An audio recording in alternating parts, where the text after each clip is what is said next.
akýsi mačkopes, ktorý spája jednotlivé znaky rýchlikových a nákladných lokomotív a viac menej ich priemeruje do lokomotívy vhodnej pre každú službu.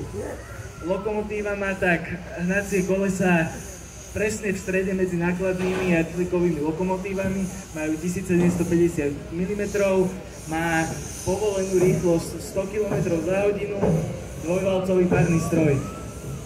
Lokomotívu vyrobila továreň Škodové závody v roku 1950 a išlo o prvú vyslovene modernú povojnovú konštrukciu párnej lokomotívy.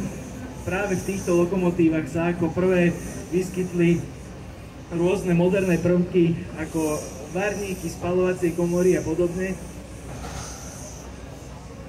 Taktiež boli tieto lokomotívy vybavované mechanickým prikladačom paliva.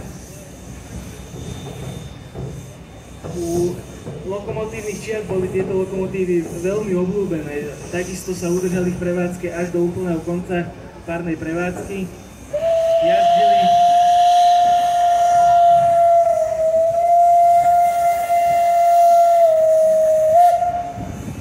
Jazdili na všetkých výkonoch, na osobných vlakoch, rýchlikoch, hlavne na rýchlych nákladných vlakoch, ale občas sa zapojili